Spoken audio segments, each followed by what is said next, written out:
When a Marine general asked her body count as a joke, expecting silence or shame, she gave him a number that froze every officer in the room. 73. What happened next exposed the most classified maritime operation in modern history and the warrior they'd tried to erase. The fluorescent lights hum overhead in a windowless room deep inside Naval Station Norfolk. The walls are painted the kind of gray that exists nowhere in nature. Industrial gray. Government gray. The color of judgment and bureaucracy and decisions that end careers. It's the kind of gray that seems to absorb light rather than reflect it, making the room feel smaller than it actually is. 3 cameras mounted in the corners record everything. Red lights blink in steady rhythm. 1 blink per second, like a heartbeat, like a countdown. The mechanical precision of those blinking lights is the only sign of life in an otherwise sterile space. At the center of the room sits a single metal table, government issue, bolted to the floor. The surface is scratched and dented from years of use, each mark a silent witness to countless other hearings. Other careers ended, other lives altered. Behind it alone sits Captain Reese Sullivan. Her uniform is spotless. Dress blues pressed so sharp the creases could cut paper. The fabric is dark as midnight, the gold buttons polished to mirror brightness. Her ribbons form 3 perfect rows across her chest. Navy Cross with 2 gold stars. Purple Heart. Combat Action Ribbon. Bronze Star with Valor Device. Each one tells a story she's never allowed to tell. Each one represents sacrifice that will never be acknowledged. Her posture is upright but not rigid. Shoulders back, spine straight, hands resting flat on the surface of the table, fingers spread evenly. She doesn't fidget, she doesn't shift, she doesn't look around. Years of training have taught her how to be perfectly still, even when every instinct screams to move. Her face is calm, unreadable, like someone who's learned to disappear while remaining completely visible. It's a skill acquired over 2 decades of service, the ability to be present without being seen, to observe without being observed. She's 42 years old, though the stress of the last year has added lines that make her look older. The crow's feet around her eyes weren't there 10 years ago. Neither was the small scar above her left eyebrow, barely visible unless you know to look for it. A souvenir from Kandahar 2012. A piece of shrapnel that should have killed her, but instead left only a mark. Her dark blonde hair is pulled back in a regulation bun, not a strand out of place. No makeup, no jewelry except the plain gold wedding band on her left hand. The metal has worn thin over the years, rubbed smooth by time and grief and the refusal to let go. She's been a widow for 18 years. The ring stayed on. Some promises don't end with death. Around her, arranged in a horseshoe formation that feels deliberately intimidating, 23 senior officers fill the tiered seating. Navy admirals in crisp whites that seem to glow under the fluorescent lighting. Marine colonels with rows of ribbons spanning their chests that would make a civilian dizzy trying to count them. JAG lawyers flipping through thick folders marked with red stamps that say, classified in capital letters. Some lean back in their chairs with arms crossed, the universal posture of judgment already rendered. Others whisper to each other, low voices carrying across the room like static interference on a bad radio connection. A few glance at Reese with expressions that range from boredom to thinly veiled contempt. She's seen that look before. The look that says, you don't belong here.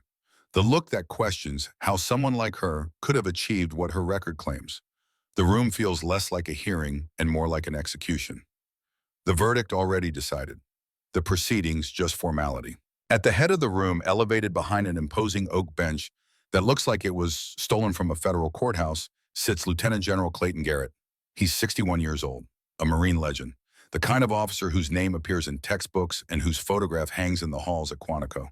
Gulf War veteran with 3 rows of ribbons and silver hair combed straight back in a style that hasn't changed since 1991. His face is all hard angles and sharp lines, jaw like granite, cheekbones that could have been carved with a chisel, eyes like steel ball bearings, cold and calculating and absolutely merciless. When he speaks, people listen. When he gives an order, people obey without question. When he walks into a room, everyone stands a little straighter. He radiates authority the way a furnace radiates heat. Constant, inescapable, overwhelming. Right now, that authority is focused entirely on the woman sitting alone below him. And there's something personal in his gaze, something that goes beyond professional scrutiny. This isn't just about her record. This is about something deeper. The charges against Reese are written on paper in front of him. The folder is thicker than it should be for what amounts to bureaucratic accusations. Conduct unbecoming an officer. failure to provide operational documentation, refusal to submit after-action reports, violation of chain of command protocols, insubordination. The words are bureaucratic, shapeless, designed to mean everything and nothing at once. The kind of charges that can be interpreted any way the panel wants. The kind that end careers without requiring proof of actual wrongdoing. The proceeding has been underway for 47 minutes. Reese has been asked exactly 19 questions. She's answered 18 of them with variations of yes, sir, no, sir, or I cannot discuss that, sir. Each answer delivered in the same flat, neutral tone. Her voice is steady every single time, controlled, like someone reading coordinates over a radio in the middle of a firefight. No emotion, no inflection, no indication that any of this affects her. Just information delivered with mechanical precision. State your name for the record. Captain Reese Sullivan, United States Marine Corps. Current assignment, 3rd Marine Expeditionary Force Forward Reconnaissance Company. How long have you served? 20 years, sir. And in those 20 years, Captain Sullivan, you've been deployed how many times? 15 combat deployments, sir. Garrett flips through her file without looking at her. The pages turn slowly, deliberately. Each motion a performance for the room, a demonstration of patience wearing thin. He's reading things he's already read a dozen times.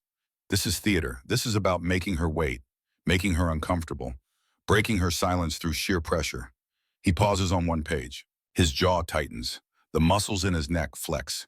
He's reading something that clearly irritates him, though everyone in this room knows he's seen it before. The performance continues. He closes the folder sharply. The sound echoes off the walls like a gavel strike, like a judge passing sentence. 15 deployments, he says. Not a question, a statement, an accusation wrapped in fact. And yet your record shows almost no mission reports attached to your service jacket. He looks up now, makes eye contact for the first time in 20 minutes. His gaze is hard, challenging, daring her to explain the inexplicable. How do you explain that Captain Reese doesn't hesitate, doesn't break eye contact? I don't, sir. Garrett's eyes narrow. A muscle twitches in his jaw. You don't? No, sir. The room shifts. The atmosphere changes like a pressure drop before a storm. Officers exchange glances. Someone coughs. Another shifts in their seat. The whispers stop. Everyone leans forward slightly, sensing blood in the water. The atmosphere thickens like humidity before a thunderstorm. The air conditioning struggles to keep up with the body heat of 23 officers watching one woman refuse to bend. Garrett stands now, slowly, every movement calculated for maximum effect, letting the weight of his rank fill the space, letting the silence build. He moves around the bench and down the steps, closing the distance between himself and the table where Reese sits. His footsteps echo in the quiet room, each one deliberate, measured, the sound of authority approaching judgment. You were deployed to the South China Sea in 2023, he says. His voice is deceptively calm. Care to elaborate? No, sir. Persian Gulf 2024. No, sir. He stops a few feet from her table, arms crossed. Towering over her like a statue of judgment carved from marble. At 6'2", he has 8 inches on her even when she's standing. Sitting, she has to look up to meet his eyes. Another calculated move. Another display of dominance. Do you think silence makes you mysterious, Captain, or just difficult? Reese doesn't react. Her expression doesn't change. Her hands remain flat on the table. She doesn't blink, doesn't flinch, doesn't give him anything to work with. In the back row, almost invisible among the sea of uniforms, sits a man who hasn't spoken once since the hearing began. Rear Admiral Russell Kane, 58 years old, salt and pepper hair cut military short, deep-set eyes like chips of flint, a Navy SEAL trident pinned above his ribbons, the gold medal catching the fluorescent light. He hasn't moved, hasn't shifted in his seat, hasn't taken notes or whispered to his neighbors, but he's watching, absorbing every word, every gesture, every nuance, reading the room the way a sniper reads wind, calculating angles and pressure points in the moment when everything will break. Garrett begins to pace, slow circles around Reese's table like a predator circling wounded prey. His voice rises with each word. You know what I think, Sullivan? I think you've been coasting, hiding behind classification stamps, using bureaucracy as a shield so no one can ask what you actually did during your deployments. He stops directly in front of her table, leans down so his face is level with hers, close enough that she can smell the coffee on his breath, close enough to be intimidating without being unprofessional. I've seen Marines like you before. All mystique, no substance. You get one lucky assignment, ride it for years, and hope no one digs too deep. His words are sharp, intentional, designed to cut, designed to provoke a reaction. Any reaction, anger, defense, justification, anything that would give him ammunition. Several officers nod in agreement. One writes something on a legal pad, the scratch of pen on paper loud in the tense silence. Another leans over and whispers to his neighbor, who smirks. The pylon is beginning. The panel is turning against her. Reese's jaw tightens. It's subtle, barely visible, but it's there. A flicker of tension that betrays the calm exterior. Her knuckles press harder against the table. The tendons in her hands stand out. Her breathing slows, becomes more controlled, deliberate, but she says nothing.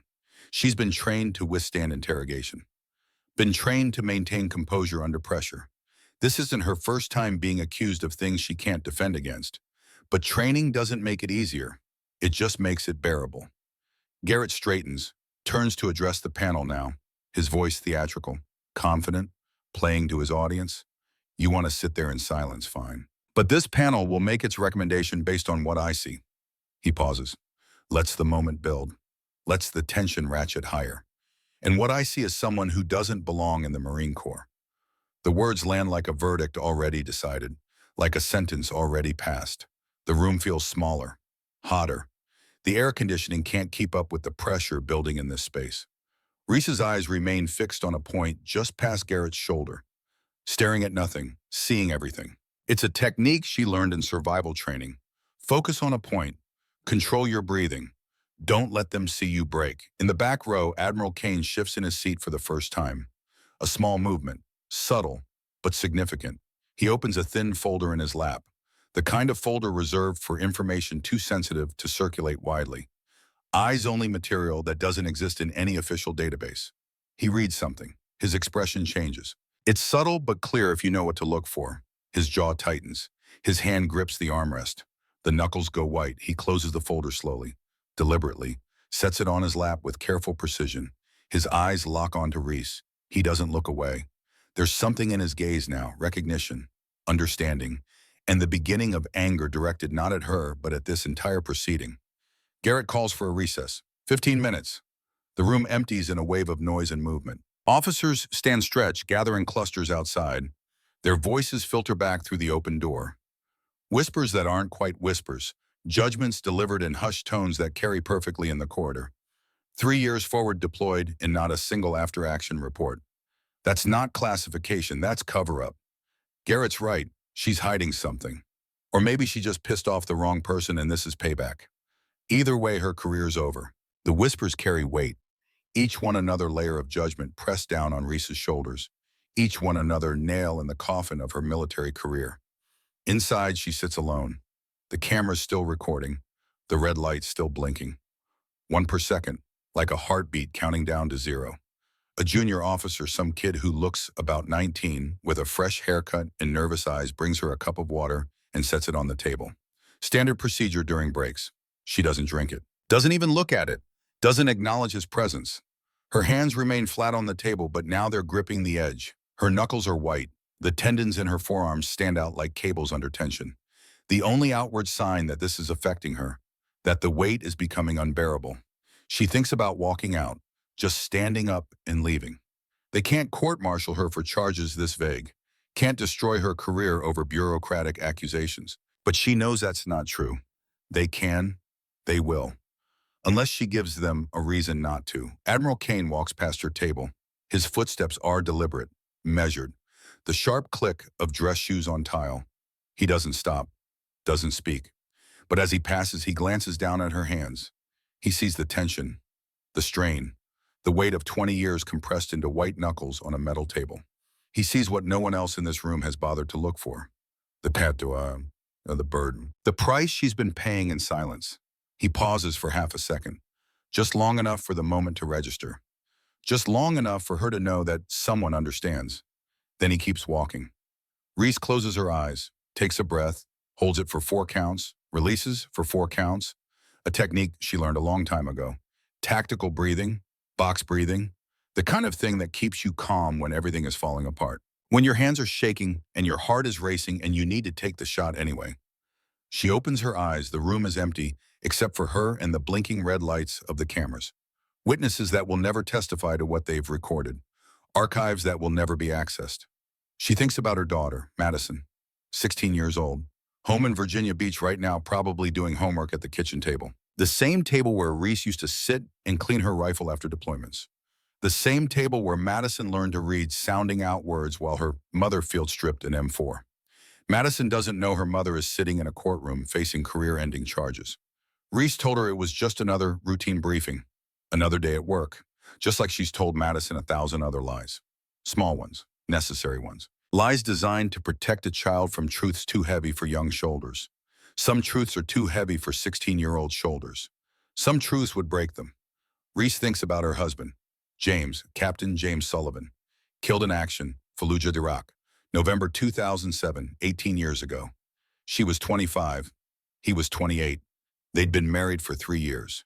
3 years that weren't nearly enough. She still wears his ring. Still feels its weight on her finger like a promise that outlasted death. Madison was born 2 years after he died. IVF frozen embryos. The last piece of him she had left. The last decision they'd made together even though he wasn't there to see it through. Some decisions you make alone because there's no one left to make them with. Some promises you keep even after the person you made them to is gone. The door opens. Officers file back in. The noise settles into a low hum before falling silent. Everyone takes their seats. The performance resumes. Garrett returns to his bench. He looks energized now, refreshed, like a predator that's caught the scent of blood in the water and knows the kill is close. He leans forward, fingers steepled, a gesture that would look contemplative if not for the predatory gleam in his eyes. Let's talk about your last deployment, Captain Sullivan. You were attached to a Navy SEAL task unit as a liaison, is that correct? Yes, sir. And during that deployment, you claim to have participated in direct action operations. I don't claim anything, sir. Her voice is ice, controlled fury wrapped in military courtesy. But you were involved in combat engagements. The room leans in. Every eye is on her now. This is what they've been waiting for. The moment when she either confesses or digs her grave deeper. Yes, sir.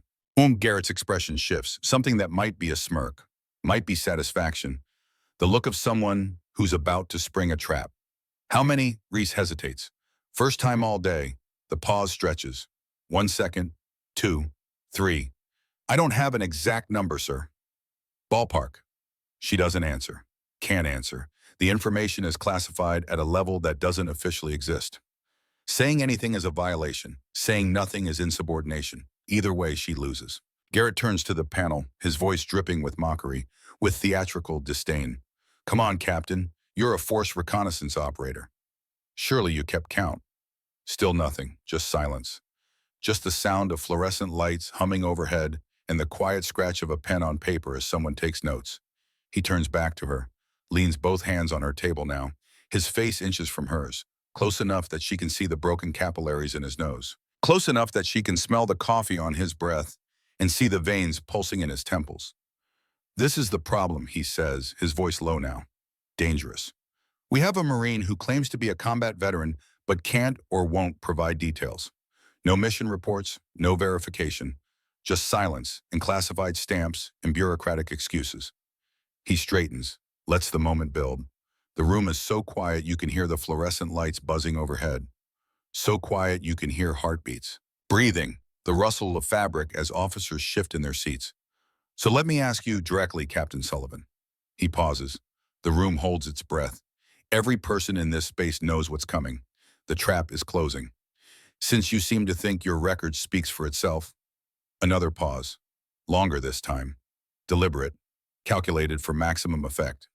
What's your body count? The question lands like a detonation, like a grenade thrown into the center of the room. The room goes completely silent. Not the silence of anticipation, the silence of shock. The silence of something breaking. The silence that comes when a line has been crossed that can't be uncrossed. It's not a real question. It's a taunt. A trap designed to humiliate. If she answers, she's arrogant, a braggart, someone who keeps score of human lives like it's a game, like killing is something to be proud of. If she doesn't answer, she's a fraud, a liar, someone hiding behind classification to cover up mediocrity. Either way, she loses. That's the point. Several officers shift uncomfortably in their seats. A JAG lawyer closes her folder and sets down her pen, unable to watch what's happening. A Navy captain in the third row looks away, shame coloring his features. Even some of Garrett's supporters look uncomfortable. This has gone too far. Admiral Kane sits forward in his chair, his eyes locked on Reese, his jaw set. His hands gripping their armrests so hard the leather creaks. Every muscle in his body is tense. He looks like a man preparing to intervene, to stop this before it goes any further. Reese doesn't flinch, doesn't look away, doesn't give Garrett the satisfaction of seeing her break. She raises her head slowly, meets Garrett's eyes for the first time since the hearing began. Really meets them, not looking past, not looking through. Looking directly at him with eyes that have seen things he can't imagine. Her voice is calm, precise, clinical, like she's reciting grid coordinates, like she's reading a weather report, like she's delivering information that means nothing. 73. The word hangs in the air like smoke after a gunshot, like the echo of thunder after lightning, like something that once released can never be taken back. The courtroom freezes. Officers stop moving, stop whispering, stop breathing. The world narrows to this moment, this number, this revelation. Garrett blinks. His expression shifts from smug confidence to something closer to confusion. His mouth opens slightly, then closes. He wasn't expecting an answer. Certainly not that answer, not that number delivered with such cold precision. What? His voice cracks just slightly, just enough to notice, just enough to hear the confidence bleeding out. Reese doesn't repeat herself. She doesn't need to. The number is out there now, hanging in the air between them like an accusation. Her voice remains calm, steady, like she's reading a weather report, like 73 is just a number, just data. 73 confirmed kills, sir, all from a single classified joint operation. The room shifts. The atmosphere changes like a fundamental law of physics being rewritten.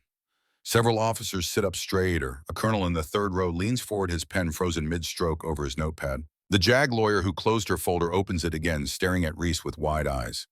Garrett takes a step back. His hands fall from the table. His face is pale now, the color draining from his cheeks like water from a cracked glass, like blood from a wound. He opens his mouth again. No words come out, just silence.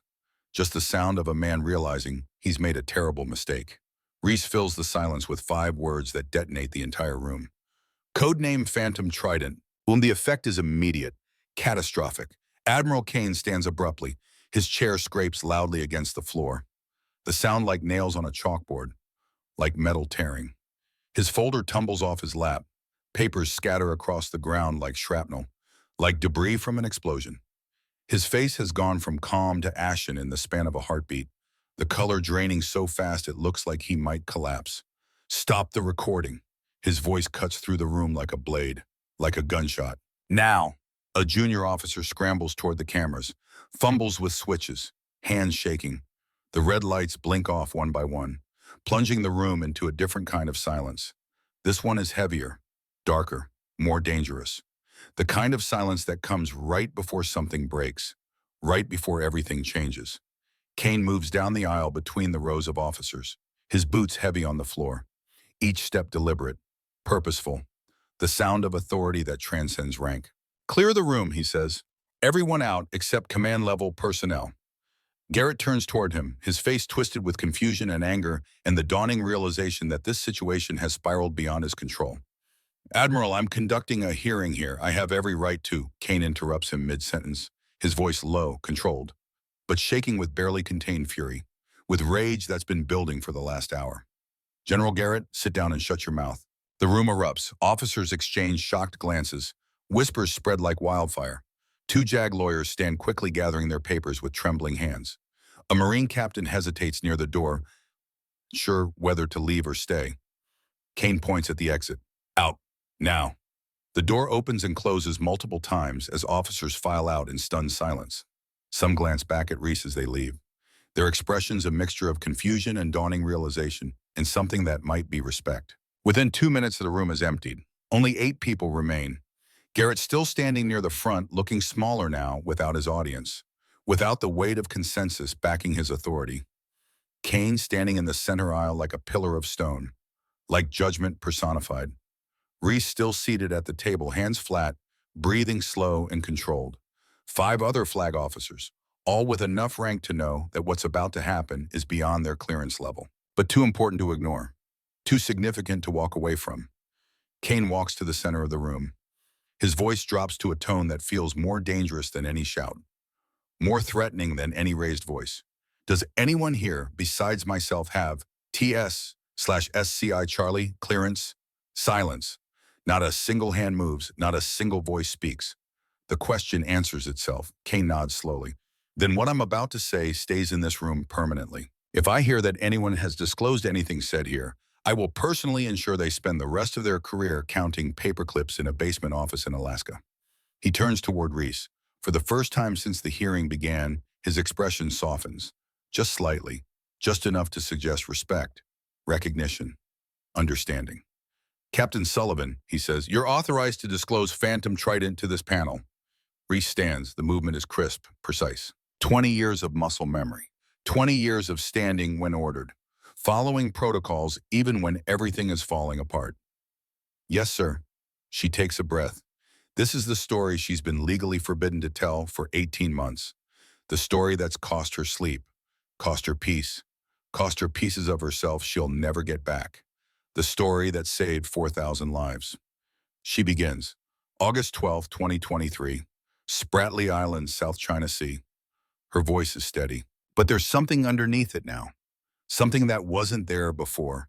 Weight, gravity, the kind that comes from carrying secrets that could start wars. From knowing things that could get people killed. USS Ronald Reagan Carrier Strike Group was operating in international waters. Standard Freedom of Navigation Patrol. 3 carrier groups total in the region. Standard deterrence posture. She pauses, making sure everyone is following. Making sure they understand the stakes before she continues. Naval intelligence intercepted communications indicating a coordinated attack. Imminent threat. Timeline estimated at 36 hours maximum. Garrett's face is pale. His hands are shaking. He sits down heavily in his chair, the wooden seat creaking under his weight. Reese continues, her voice stronger now, more confident. This is her story, her truth, and she's going to tell it. The threat originated from a command vessel disguised as a commercial fishing trawler. Dead in the water, broadcasting distress signals on international maritime channels. Standard bait operation designed to draw in rescue vessels. She walks to the front of the room now, no longer seated, no longer the accused. Now she's the expert, the operator, the one with answers, the one who knows what really happened. Intelligence identified the vessel as a mobile command center, coordinating submarine movements in the region, surface-to-surface missile guidance systems, electronic warfare operations, targeting not one carrier group, all 3. A rear admiral seated near the back inhales sharply. 3 carrier groups, 12,000 sailors, maybe more. Reese doesn't acknowledge the reaction. She keeps talking, keeps laying out the facts. 4,000 American sailors at risk in the immediate strike. Maybe more if the attack succeeded and escalated to full engagement with Chinese naval forces in the region. We were looking at the potential start of World War III. She stops, lets that number sit. 4,000, the weight of it, the magnitude. We couldn't strike the vessel officially. That would be an act of war, international incident, diplomatic catastrophe. Couldn't wait for diplomatic channels. We had 36 hours, maybe less. Diplomacy takes weeks. Her voice hardens, becomes steel. So they sent ghosts. The room is completely silent. You could hear a pin drop. You could hear heartbeats. You could hear the sound of understanding dawning. Reese looks at Garrett now, makes direct eye contact, forces him to see her, really see her. DEVGRU requested a force reconnaissance specialist for maritime boarding operations, someone with close quarters combat experience, someone with cross-training in advanced tactical scenarios, someone expendable enough to send on a mission that officially didn't exist. She pauses, lets him absorb that. I had 18 years of experience at that point. Israeli Sayeret Matkal exchange program, British SBS joint operations, maritime interdiction certifications that don't officially exist in any database you have access to. Another pause, another moment to let the weight build. I was selected as primary breacher for the operation, codenamed Phantom Trident. Garrett stares at her, really seeing her for the first time. Not as a problem to be solved, not as a career to be ended, not as an insubordinate officer who won't follow protocols, but as something else entirely. A warrior, a weapon, someone who does things that keep other people safe, someone who carries burdens that most people can't imagine.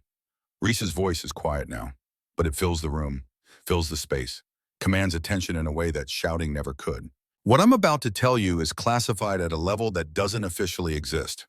It will never be written down, never be filed in any database, never be acknowledged by anyone with authority to confirm or deny. She looks around the room, makes eye contact with each remaining officer, forces them to understand the weight of what they're about to hear. If anyone repeats what I'm about to say outside this room, people will die. Operations will be compromised. Alliances will fracture. International incidents will occur that could destabilize the entire Pacific Theater. Admiral Kane nods once, a gesture of support, of solidarity, of understanding. Reese takes a breath and begins to tell the story that will change everything they think they know about her. About warfare, about sacrifice, about what it costs to be a silent professional. The mission launched at 0230 hours. The mission launched at 0230 hours from USS Virginia, a Virginia-class fast-attack submarine operating under complete emissions control 200 miles southeast of the Spratly Islands. Radio silent, running deep, a ghost in the water. Reese's voice fills the courtroom, steady, precise. She's no longer the defendant sitting in judgment. She's the expert, the operator, the only person in this room who knows what really happened on August 12, 2023, the only survivor who can tell this story. Launch platform was a nuclear submarine because surface vessels would have been detected immediately. Chinese radar coverage in that region is comprehensive, overlapping, redundant. Any surface approach would have been flagged within minutes and tracked until we were in range for interception. She walks slowly as she speaks, not pacing, moving with purpose, like she's briefing a tactical operation instead of defending her career. Like she's back in the mission planning room instead of a courtroom. The team consisted of 12 operators from Naval Special Warfare Development Group, DEVGRU, what the media calls SEAL Team 6, though we never use that designation operationally. Too much attention, too much mythology. A colonel in the second row is writing furiously in his notepad, trying to keep up, trying to capture every detail for a report he'll never be allowed to file. I was the 13th member, attached as the primary breacher and close quarters specialist. My call sign for the operation was Reaper 7. Garrett's face is still pale. He's gripping the edge of his desk, knuckles white, breathing shallow, looking like a man who's realized too late that he's made a terrible mistake. Reese continues, clinical, professional, detached. Equipment loadout was specific to maritime boarding operations. Zodiac F-470 combat rubber raiding craft, inflatable, low radar profile. Painted matte black to minimize visual signature, even under moonlight or low-light conditions. She counts off on her fingers now, each detail precise, each specification exact. Personal weapons suppressed HK-416 carbines with 10-inch barrels, optimized for close quarters engagement. Subsonic ammunition to maintain suppressor effectiveness, SIG Sauer P-226 sidearms as backup. Also suppressed. Combat knives, breaching charges, flashbang grenades, zip cuff restraints for potential prisoners, night vision optics, AN/PV, 31 binocular systems with thermal imaging overlays, because the vessel had no external lighting, complete blackout conditions to avoid detection by satellite surveillance. She pauses, makes sure everyone is following, makes sure they understand the level of preparation, the attention to detail. Body armor was level 4 ceramic plates rated for rifle rounds, but minimal load-bearing equipment because we'd be climbing a wet hull in 12-foot swells. Every extra pound matters when you're scaling a moving target in open ocean. When your hands are wet and the hull is slick, and one mistake means you fall into dark water and drown before anyone can reach you. Admiral Kane nods slightly. He knows these details. He's the one who approved the equipment list. He's the one who sent them. Reese's voice doesn't change, doesn't waver. She's describing a mission the way a surgeon describes a procedure. Clinical, professional, detached from the emotional weight of what she's saying. Target vessel was a commercial fishing trawler, 280 feet long, registered out of Jakarta but flying no flag, dead in the water broadcasting automated distress signals on international maritime channels, playing the role of a vessel in trouble. Intelligence assessment indicated approximately 80 hostiles on board. Mix of military and paramilitary personnel, Chinese naval special operations, some Russian advisors. Electronic warfare specialists, communications technicians, all highly trained, all dedicated to their mission. All armed, all trained, all willing to die to complete their objective. The room is completely silent. Officers lean forward, absorbing every word, understanding dawning about what kind of operation this was. Our rules of engagement were explicit. Neutralize the command network. Destroy all communications equipment. Prevent the coordinated attack on the carrier groups. And leave no witnesses who could identify American involvement. She lets that last part hang in the air. No witnesses. The implication is clear. The submarine brought us to within 5 kilometers of the target. Launch point was chosen based on current patterns, sonar analysis, and satellite weather data. We needed to approach from a direction that wouldn't trigger their acoustic sensors or visual surveillance.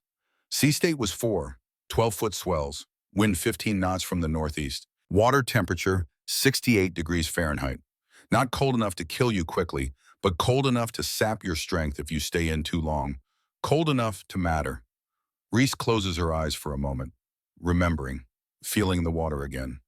The cold, the fear. We launched the Zodiac at 0230 hours exactly. 2 outboard motors, electric, nearly silent when running at low speed.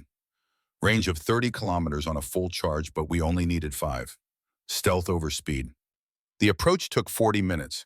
We navigated by GPS and night vision. No lights, no communications except hand signals. Radio silence maintained until we were ready to breach.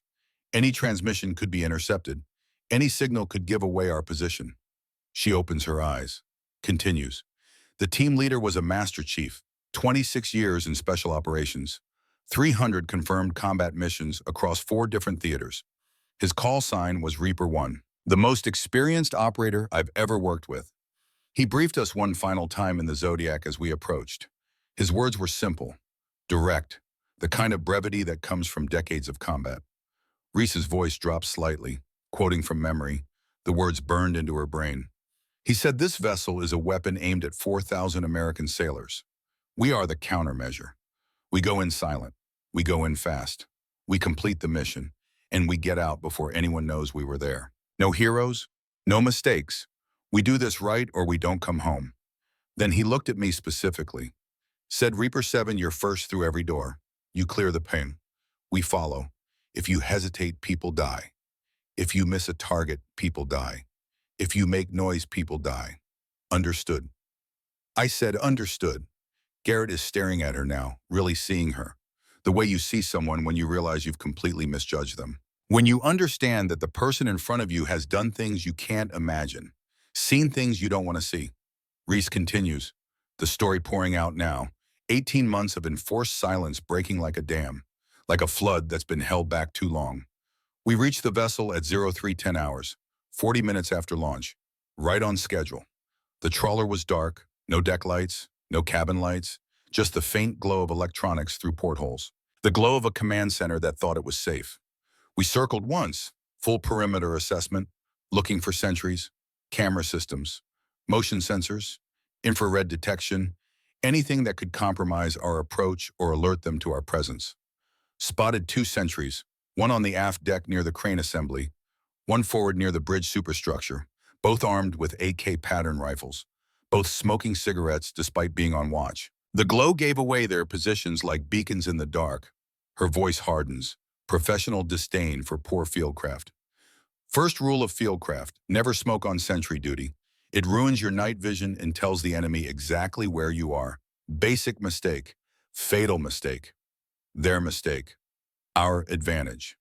She describes the boarding sequence like she's watching it happen in real time, like she's back there in the dark water.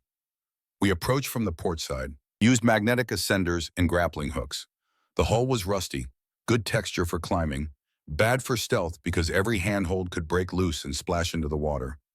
Every sound amplified in the quiet night. Reaper 1 went first, then Reaper 2, then me, Reaper 7, each of us timing our climb with the swell pattern, using the motion of the ocean to mask the sound of our movement. The climb took 3 minutes. Doesn't sound like long, but when you're hanging off a moving hull in 12-foot swells with 80 hostiles above you, 3 minutes feels like 3 hours. Every second expecting to hear a shout, a gunshot, an alarm. I reached the gunwale at 0313 hours exactly. Pulled myself over slowly. Low profile, weapon ready, scanning for targets, breathing controlled despite my heart hammering in my chest. The aft sentry was 15 meters away, back to me, still smoking, still ruining his night vision, still unaware that death was already aboard his vessel. Reese's voice goes quiet, flat, the emotion draining out like water from a sink. I took him with a suppressed headshot, single round, subsonic 9mm from my P226 sidearm, range 15 meters, center mass of the cranial vault. He dropped without a sound, cigarette still burning on the deck when he hit the ground. That was kill number 1. The words land heavy, real. Not a statistic in a report, not a number in a database. A human being who stopped existing because Reese pulled a trigger. She doesn't dwell on it, doesn't pause, keeps moving through the story. Reaper 2 neutralized the forward sentry simultaneously. Same method, suppressed headshot, no noise, no alarm raised, 2 sentries down in the same second. The rest of the team came over the gunnel in sequence. 12 operators plus me, 13 total, all aboard in 90 seconds. Moving with practiced efficiency. Each operator knowing their role, their position, their sector of responsibility. We stacked up on the main hatch, standard breach formation. I was point position, Reaper 1 behind me, the rest in tactical column, silent, professional, ready. Reese demonstrates with her hands, showing the formation even though no one in this room needs a visual aid. They all know what a breach stack looks like. But she's back there now, living it again. The hatch was unlocked. Poor operational security. They thought they were safe in international waters, thought the distress signal made them untouchable, thought no one would dare board them without international authorization. Wrong on all counts. I opened the hatch slowly, quarter inch at a time, checking for resistance, booby traps, pressure sensors, tripwires, nothing, just carelessness, just the kind of mistakes that get people killed. Interior was lit by red emergency lighting, minimal illumination, enough to navigate, but not enough to ruin night vision if you needed to go topside quickly. Standard shipboard lighting for night operations. We entered the companionway, narrow corridor, steel walls painted institutional gray, pipes running overhead, typical commercial vessel configuration. Tight quarters, no room for error. Her voice speeds up slightly, the pace of the operation increasing, the timeline compressing. First hostile contact came at 0316 hours, 3 minutes after boarding. A crewman emerged from a side compartment, unarmed, probably heading to the head or grabbing coffee. Wrong place, wrong time. He saw us, froze, eyes went wide, mouth open to yell. I put 2 rounds center mass before he could make a sound. He went down, kill number 2. She says it without emotion, just fact, just data. The way you'd report weather, conditions, or ammunition counts. We moved through this companionway in tactical column, clearing side compartments as we advanced. Standard room clearing procedures. Slice the pie. Check corners. Confirm empty or neutralize threats. No room left uncleared. No space left unchecked. Compartment 3 had 2 hostiles. Both armed, both asleep in bunks. A K-47's leaning against the bulkhead within arm's reach. Reese pauses. This part is harder. Killing someone in their sleep. We couldn't leave them. Couldn't restrain them without compromising our movement. Couldn't risk them waking and raising an alarm while we were deeper in the vessel. The math was simple. I eliminated both. Suppressed headshots at close range while they slept. They never woke up. Never knew what happened. Kills 3 and 4. Garrett's hands are shaking. He's gripping his desk so hard his knuckles have gone white. This isn't what he expected. This isn't the story he thought he'd hear. Reese keeps talking, relentless now, the story demanding to be told. We reached the first interior stairwell at 0320 hours, 4 minutes after boarding. The vessel had 4 decks. We'd entered on the main deck. Target was the command center on deck 2. Intelligence indicated 20 to 30 personnel in the command center. The rest of the crew distributed throughout the vessel. Engineers, communications specialists, security personnel. Our priority was the command center. Neutralize leadership and communications first. Everything else was secondary. But we couldn't bypass the other decks. Couldn't leave hostiles behind us who might cut off our exfiltration route or raise an alarm before we completed the objective. She describes the next section with clinical precision. The detachment of a surgeon describing a complicated procedure. We split into 3 elements. 4 operators each plus me as a floating asset. I moved with whichever element hit the heaviest resistance, reinforced where needed, breached where required. Element 1 cleared Deck 1. Element 2 took Deck 3. Element 3 with Reaper 1 pushed toward the command center on Deck 2. I went with Element 3. We had the primary objective. We encountered heavy resistance on the forward stairwell. 6 hostiles, all armed with automatic weapons. They'd heard something. Movement, muffled sounds. Were responding to investigate. Oya Reese's voice doesn't change. Doesn't rise. Stays calm and steady, even describing violence. Engagement lasted 12 seconds. Confined space. Narrow stairwell. No room for maneuver. No cover. Pure violence of action. Speed and aggression overwhelming superior numbers. I was point position, first through the fatal funnel, first to make contact. Took 3 hostiles in the initial burst. Center mass shots, HK 416 on semi-automatic. Controlled pairs, double tap each target. They went down before they could return effective fire, before they could raise their weapons. Reaper 1 and Reaper 3 took the remaining 3 hostiles. Total time from first contact to last hostile down 12 seconds. Kills 5, 6, and 7 for me. We kept moving. No pause, no celebration, just movement toward the objective. Admiral Kane is watching her with something that looks like pride, or maybe sorrow, maybe both. The look of someone who understands, who's been there, who knows the Kanda. Reese continues relentlessly, the story pouring out now like blood from a wound. Deck 2 corridor was longer, more compartments, more places for hostiles to hide or stage ambushes, more opportunities for things to go wrong. We moved methodically, no rushing. Rushed entries get people killed. Slow is smooth, smooth is fast. Every door checked, every corner cleared, professional, precise. Encountered another 6 hostiles in crew quarters. They'd grabbed weapons when they heard us coming, put up resistance, fought back, made it a real engagement. Firefight lasted maybe 20 seconds. Suppressed weapons only. Subsonic ammunition. Sounds like loud coughs instead of gunshots. Still loud in a steel corridor, but not loud enough to alert the entire vessel. Not loud enough to compromise the mission. I took 4 of the 6. Reaper 1 took 2. Standard room clearing. Entry, assess, engage, extract. Kills 8 through 11. She's counting them out loud now. Keeping score because Garrett demanded it.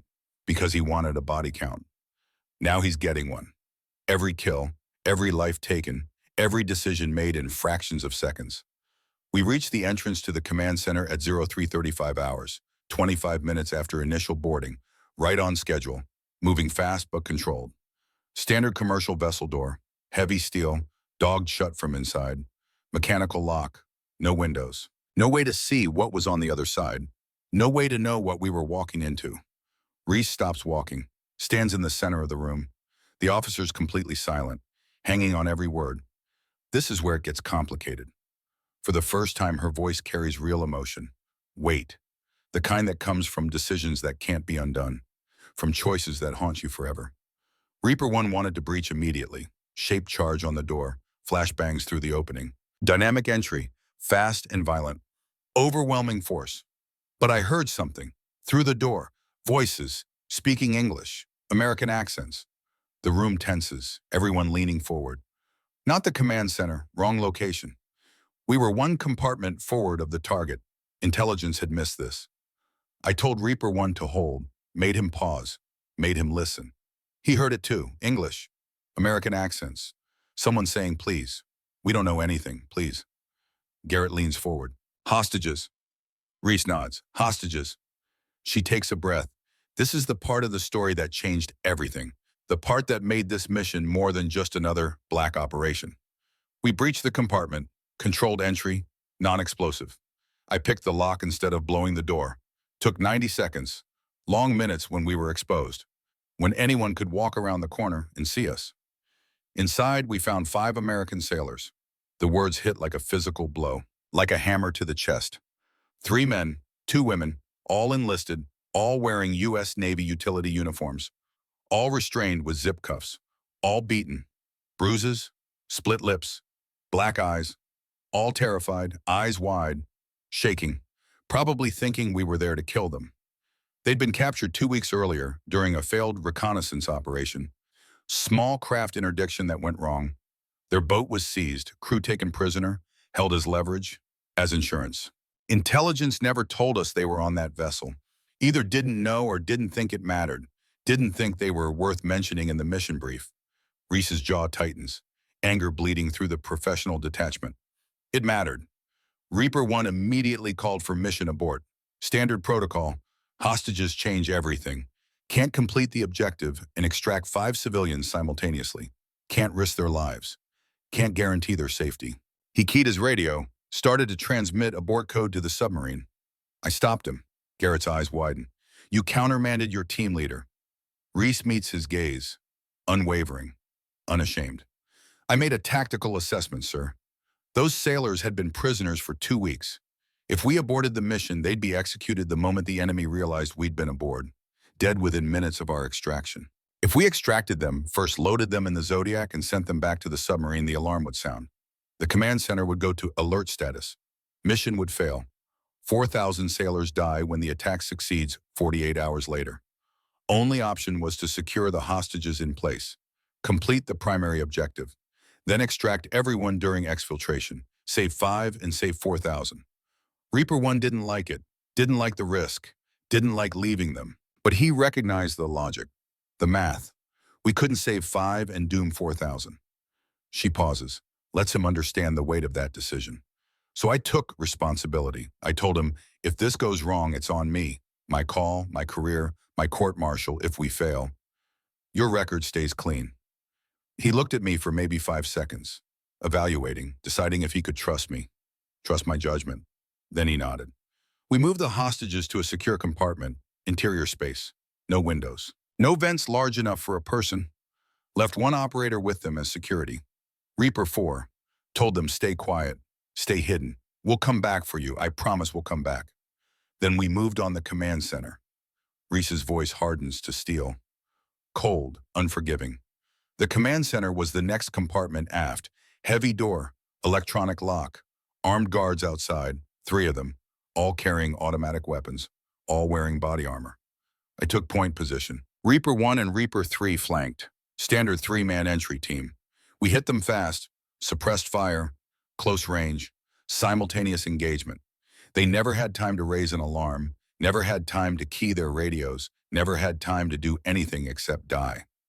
Kills 12, 13, and 14. Then we breached the command center. She stops, looks around the room, making sure everyone understands what's coming next, making sure they're ready. This is where the count gets high. Her voice drops, quiet, almost a whisper, but somehow louder than any shout.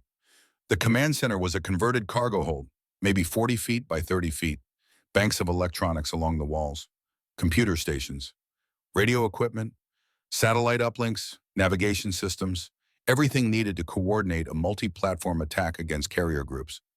And 35 personnel, all armed, all trained, all dedicated to their mission, all willing to die to sink American ships. Admiral Kane speaks for the first time in 20 minutes, his voice rough, gravelly. How did you breach? Reese looks at him. Shaped charge on the door, 4-second fuse, flashbangs through the opening before the smoke cleared. Then we went in while they were still blind and deaf and disoriented. I was first through, breacher's privilege. First through the fatal funnel, first into the kill zone. She closes her eyes, remembering, seeing it all again. The interior was chaos. Smoke from the breaching charge, strobe effect from the flashbangs, personnel stumbling around blind, reaching for weapons they couldn't see, trying to orient in space they couldn't navigate, ears ringing, eyes watering, completely disoriented. I moved through them like water, fluid, constant, inevitable. 35 targets, 12 operators including me. We had to neutralize every single one before they could return organized fire or trigger alarms that would alert the rest of the vessel. Engagement time 4 minutes and 18 seconds. I personally eliminated 28 of the 35. Her voice is flat now, dead, like she's reading from a casualty report. Like these are just numbers, just statistics. They kept coming, kept fighting. Some charged with knives when their weapons jammed or ran dry. Some tried to surrender, but our ROE was clear. No witnesses, no prisoners, no exceptions. I put them down, all of them. Center mass shots until they stopped moving. Headshots when body armor stopped the initial rounds. Methodical, efficient, or professional. like clearing targets on a range except the targets shot back. Kills 15 through 42. Garrett's face is gone gray, ash pale. He looks like he might be sick. Looks like he's realizing what he's done, what he's forced her to relive. Reese opens her eyes, continues without mercy. By 0350 hours, the command center was secure. All hostile personnel neutralized. All threats eliminated. Electronics intact because we needed them operational. Reaper 2 was our technical specialist, communications expert. He accessed the command network, pulled the data, downloaded everything, attack schedules, target coordinates, communications protocols, the entire operation plan.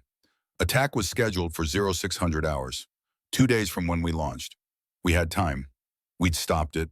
4,000 lives saved. We downloaded everything to encrypted drives, every communication, every file, every scrap of intelligence that could help us understand the network, map the organization, prevent future attacks.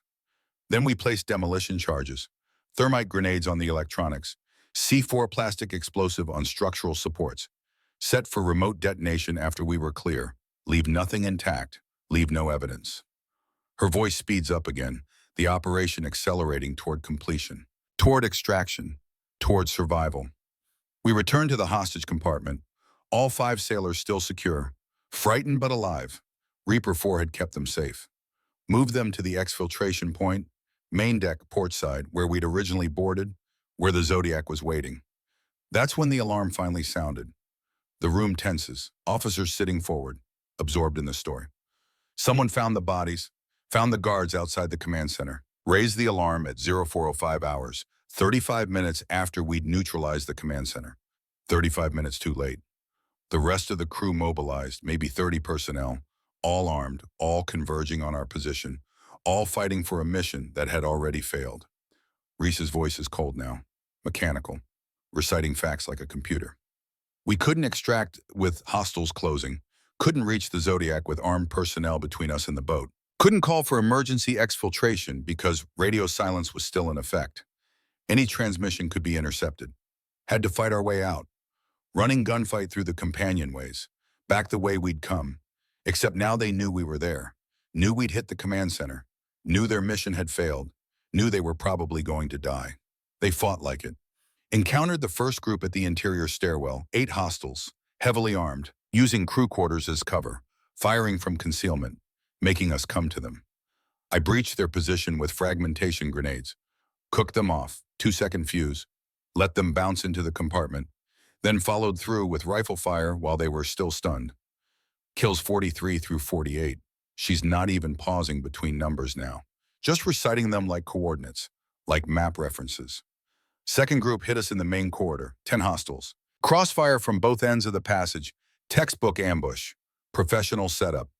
We were pinned, hostages behind us, enemy ahead and behind, no cover, no way forward without taking casualties. I volunteered to break the ambush, solo assault on the forward position, drew their fire while Reaper 1 took the rear group with the rest of the team. Killed 6 before they repositioned, Reaper 1 took 4. Kills 49 through 54 for me. Made it to the main deck at 0415 hours, 45 minutes after initial boarding. Longer than planned, but still within acceptable parameters. But we weren't clear yet. Reese's breathing is faster now, reliving the adrenaline, the chaos, the desperate push to extraction, the knowledge that survival wasn't guaranteed. Final group of hostiles was waiting on deck, 16 personnel. They'd cut off access to the Zodiac, formed a defensive line, ready to die stopping us. We had 2 options, fight through or find another way off. Swimming wasn't an option with hostages. Waiting wasn't an option with the alarm raised. I chose fight through.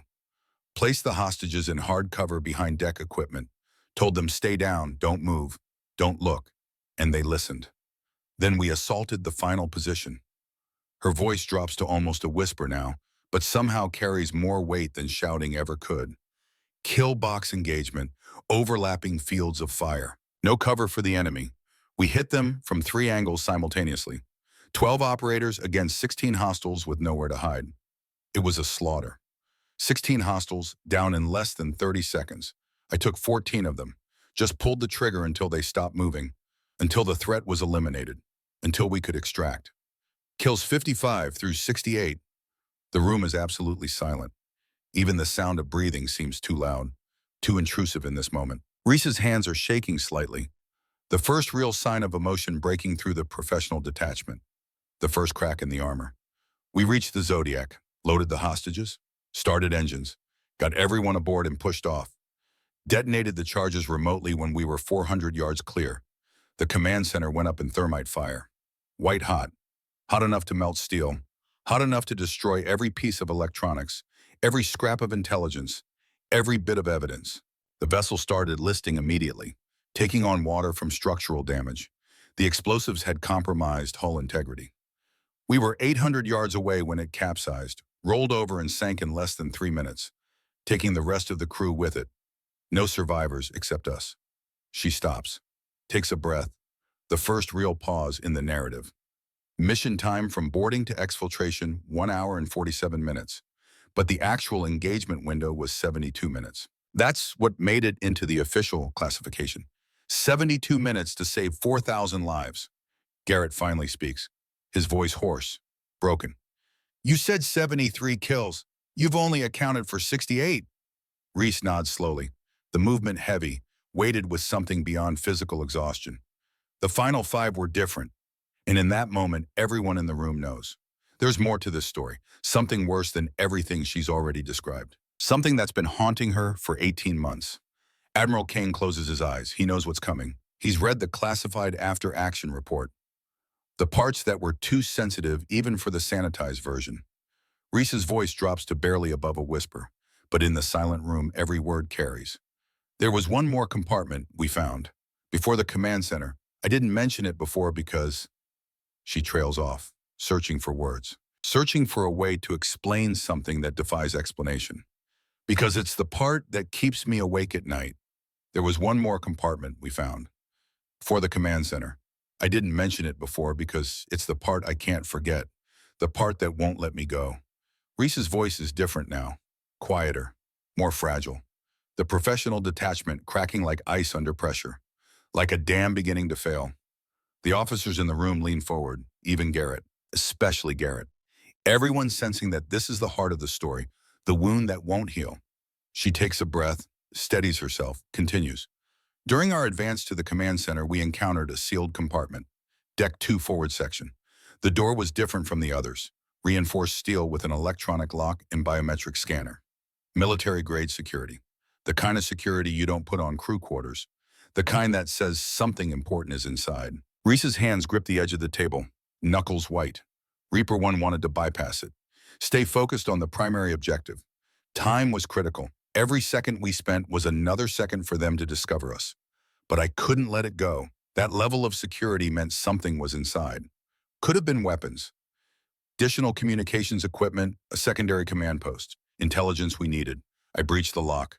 Took 90 seconds to bypass the biometrics. Electronic lockpick. Standard equipment for special operations. But 90 seconds felt like 90 hours when we were exposed. Her jaw tightens, muscles flexing. Inside we found 5 people, civilian clothes, business casual, no visible weapons, hands raised, and all shouting that they were contractors, that they'd been forced to help, that they weren't military, that we couldn't shoot them. The room is absolutely silent. Everyone knows what's coming. The leader was a woman, maybe 40 years old, professional appearance, American accent, Midwest, could have been from Ohio or Indiana. She kept saying she had children, kept begging, said their names, Emma and Sophia, 8 and 11 years old, kept showing me a photo from her wallet, 2 little girls smiling at a birthday party. Reese's voice drops to barely above a whisper. Each word costs her something. Reaper 1 scanned their identification badges. All of them had official-looking credentials on lanyards around their necks, the kind that look legitimate until you actually verify them. He ran the names through our tactical computer. The one with satellite uplink to naval intelligence databases. She pauses, the weight of what comes next pressing down like physical force. All 5 came back flagged. Red markers, highest priority. Former United States intelligence personnel. NSA, CIA, Naval Intelligence, all disappeared within the last 5 years. All presumed defected to hostile foreign powers. The woman's name was Jennifer Hastings, former NSA cryptologist, specialized in satellite communications and signal intercept. Disappeared in 2019 during a conference in Singapore. Her family held a memorial service. The intelligence community thought she'd been kidnapped, killed, lost. Reese's voice hardens, anger cutting through the grief. She wasn't. She defected. Sold American signals intelligence to the highest bidder. Compromised operations that got people killed. Gave them access to our communications, our movements, our vulnerabilities. And they put her on that vessel to help coordinate attacks against our carrier groups, to help kill 4,000 American sailors, to start a war. A colonel in the second row sets down his pen, stares at Reese, understanding dawning.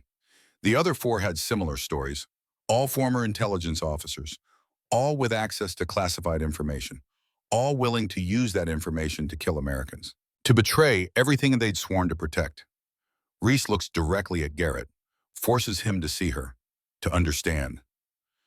Our rules of engagement were explicit. No witnesses who could identify us, no prisoners who could compromise the operation, no exceptions for any reason.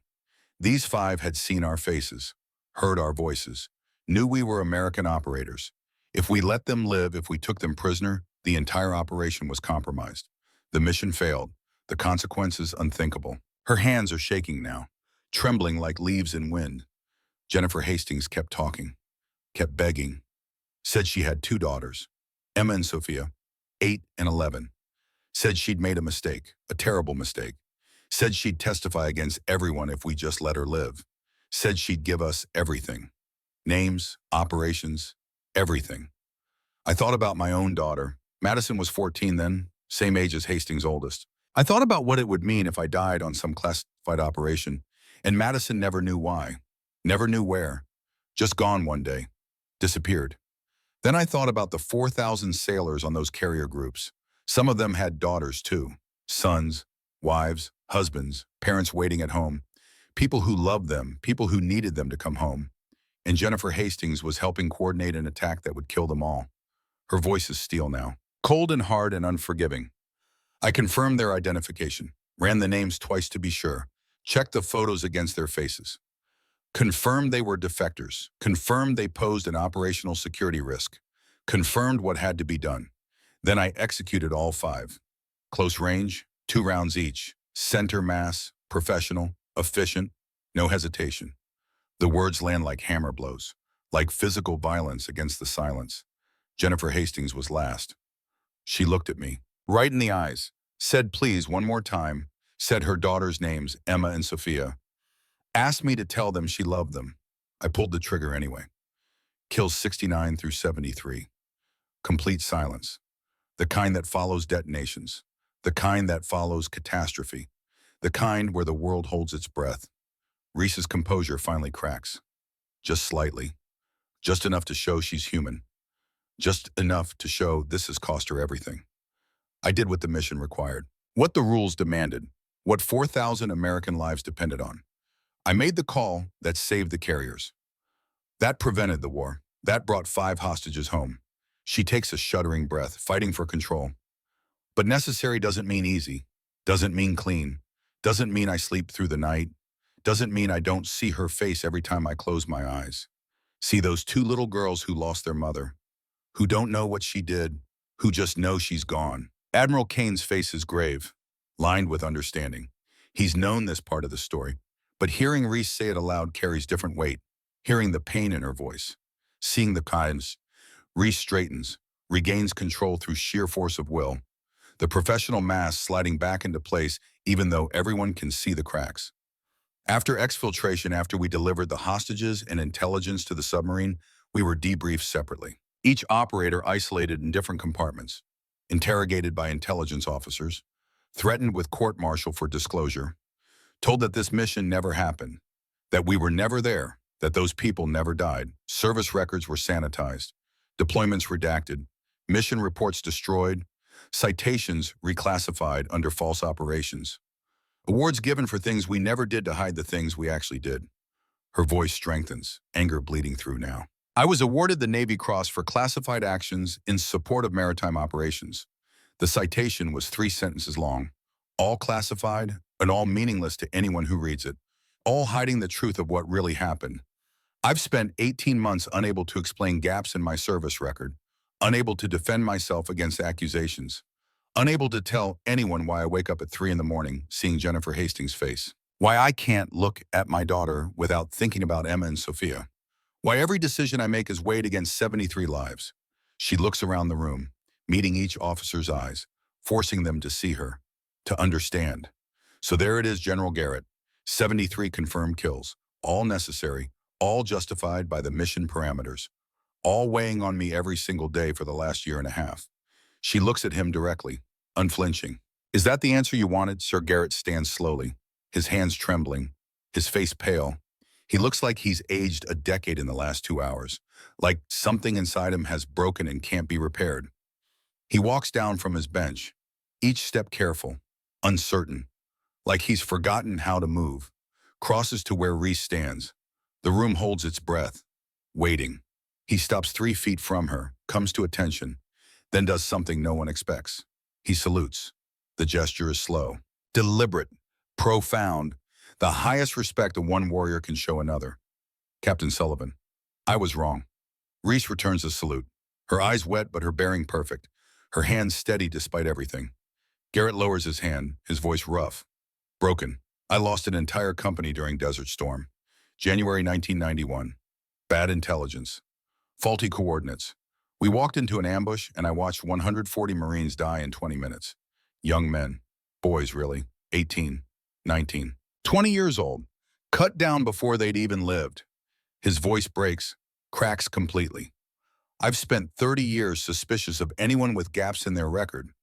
Anyone who couldn't explain where they'd been or what they'd done. I thought it meant they were hiding failures, hiding incompetence, hiding behind classification to cover up mistakes. He looks at Reese with something like shame, something like regret. You weren't hiding failures. You were protecting the nation's most critical secrets, carrying a burden that most people couldn't imagine, living with decisions that would break most people. And I accused you of being all mystique and no substance, of coasting, of not belonging in the Corps. He addresses the room now, voice stronger, more certain. All charges against Captain Sullivan are dismissed immediately, effective immediately. I'll file formal apology with the Commandant. And I'll personally recommend her for assignment to Strategic Command, where her expertise and experience can be properly utilized. The other officers stand, one by one, slowly at first, then all at once. A gesture of respect that transcends protocol, that goes beyond regulation, the kind of respect that's earned in blood and sacrifice and impossible decisions. Admiral Kane approaches, places a hand on Reese's shoulder, the touch gentle, paternal. Captain Sullivan. You're reassigned to my command, Pentagon Strategic Operations Center, effective immediately. Report Monday morning. Yes, sir. She turns toward the door, her legs unsteady after carrying this weight for so long, after finally setting it down, after 18 months of silence broken in a single afternoon. As she reaches the exit, it opens.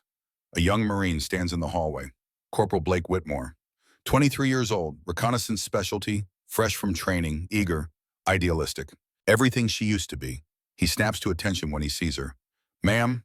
Reese stops, looks at him, young, eager. The same look she probably had 2 decades ago before she learned what service really costs.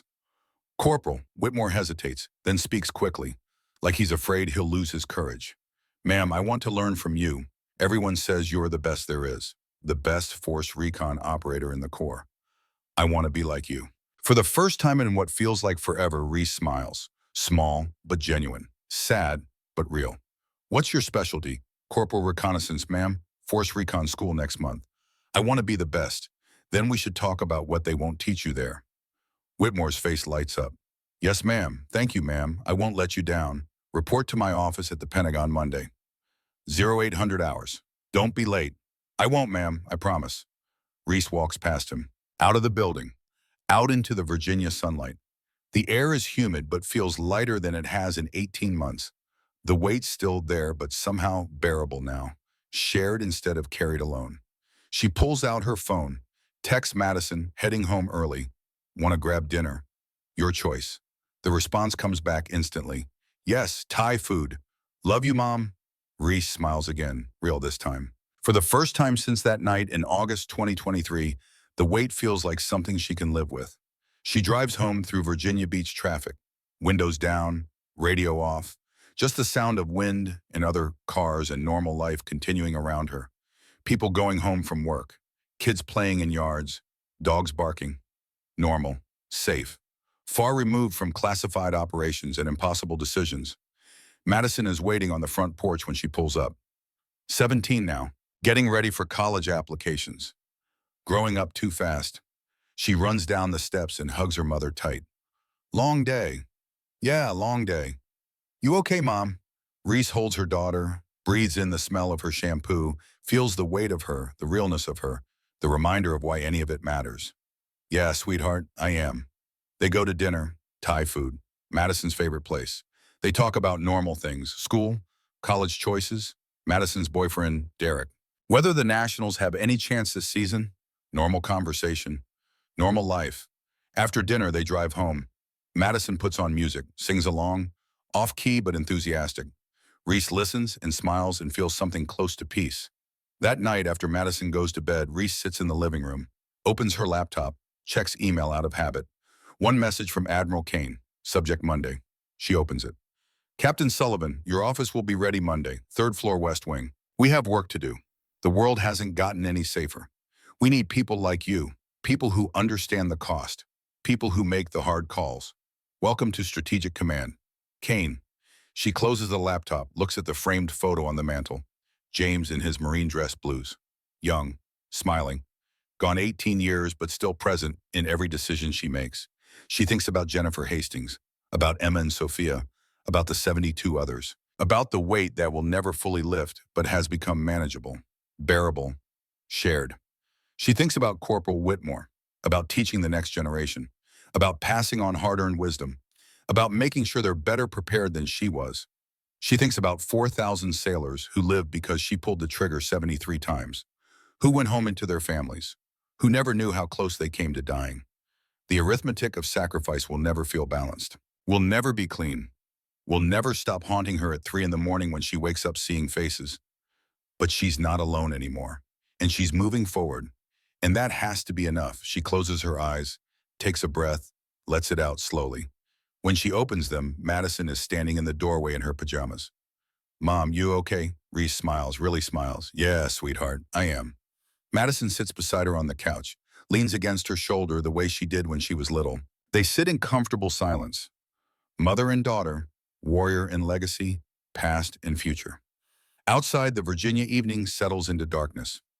Inside, Reese Sullivan sits with her daughter and feels something she hasn't felt in a very long time. Peace. Not complete, not perfect, but real. And for tonight, that's more than enough.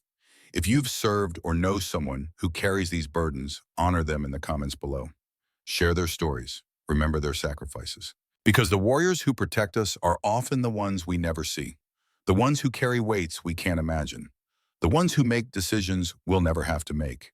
And if you believe that duty and honor still matter, that silent professionals deserve recognition, that the warriors who protect us from threats we'll never know existed deserve our respect, then subscribe.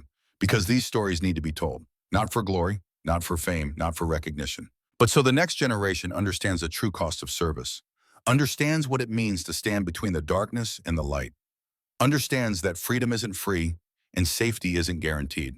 And sometimes the only thing standing between civilization and chaos is one person making an impossible choice. These are the stories that matter.